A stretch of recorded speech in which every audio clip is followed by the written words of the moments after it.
आज था हमारा डे 3 और हम सुबह 5 बजे उठकर हम चले गए कैची धाम के लिए। यहाँ पे 2 किलोमीटर और 50 मिनट का रास्ता है। इतना जाम है यहाँ पे, सो इट्स बेटर कि हम वॉक करके ही चल दिए सारे। टाइम ज़्यादा हो रहा था, भीड़ भी बढ़ रही थी, इसलिए हमने लंबा रास्ता बचाने के लिए शॉर्टकट लिया था और फाइनली हम पहुंच गए थे बाबा के दरबार में। बट एक बार भीड़ देखो, सुबह 6 बजे भी इतनी ज़्यादा भीड़ हो रही थी वहाँ पे भाई। और ये अंदर एक नदी जा रही थी बट इसका पानी रोका हुआ था बारिशों की वजह से। फिर ये मुख्य द्वार से होते हुए हम अंदर गए, वहाँ पे हमने बाबा के दर्शन करे और फिर हमारा स्केड्यूल था जिम कॉर्बेट का। बट हमारा होटल इतनी ऊंचाई पर था कि वहाँ पे हमें कोई कैब ही नहीं मिल रही थी, और मिली तो हमारा टेम्पो वाला कहीं और ही खड़ा था।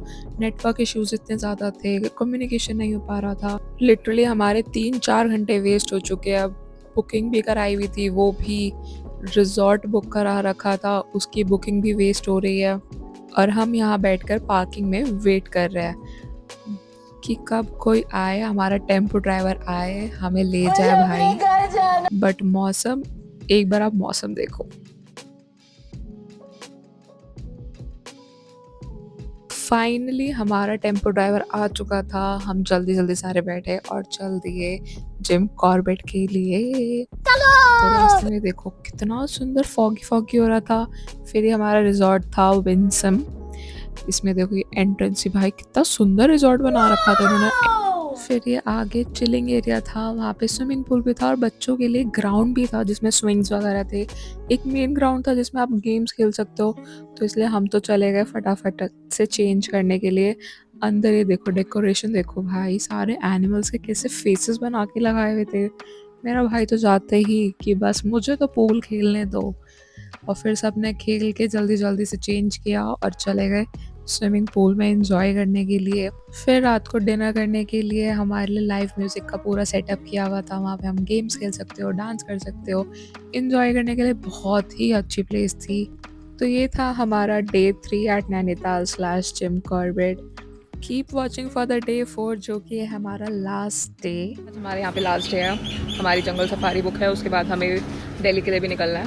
बट यहाँ अभी क्या हुआ, हमें यहाँ पे कुछ स्लॉट्स होते हैं जंगल सफारी के लिए, हमें मॉर्निंग स्लॉट नहीं मिला, बुकिंग्स थी, इस वजह से हमें आफ्टरनून स्लॉट लेना पड़ा। तो वी आर हेयर चेकआउट कर चुके हैं होटल से, बस वेट कर रहे हैं हमारी कैब का कि वो आए ताकि we can go for safari.